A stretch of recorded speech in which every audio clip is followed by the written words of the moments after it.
দেখে মনে হতে পারে সে চাউল অথবা মুড়ি চাবাচ্ছে, শব্দ শুনে মনে হতে পারে চানাচুর চিবাচ্ছে।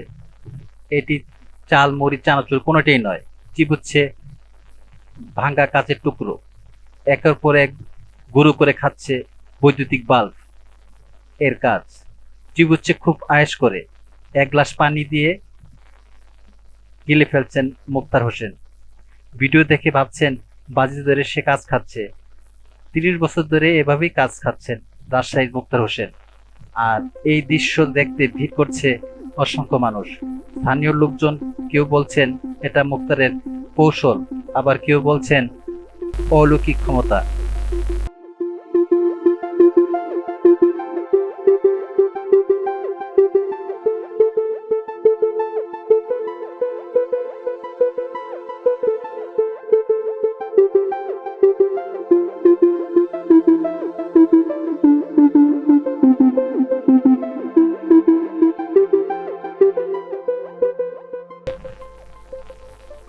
একটি বেঞ্চে সারি সারি করে সাজিয়ে রাখা বৈদ্যুতিক বাল্ব ভেঙে চিবিয়ে খাচ্ছে অনায়াসে এবং পান করছে পানি।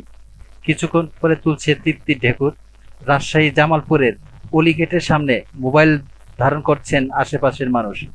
কাজ ধারালো হলেও কেটে যায় শরীরের যে কোনো অংশ, কিন্তু তার কাটে না জিহ্বা ও মুখের কোনো অংশ।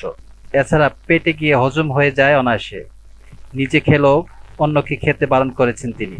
মুক্তার হোসেন রাজশাহী মহানগরের চকপাড়ার বাসিন্দা। রিকশা চালিয়ে জীবিকা নির্বাহ করেন। ৩০ বছর আগে ঢাকার এক মাজারে পীরের কাজ এবং ব্লেড খাওয়া দেখে তার মুরিদ হন।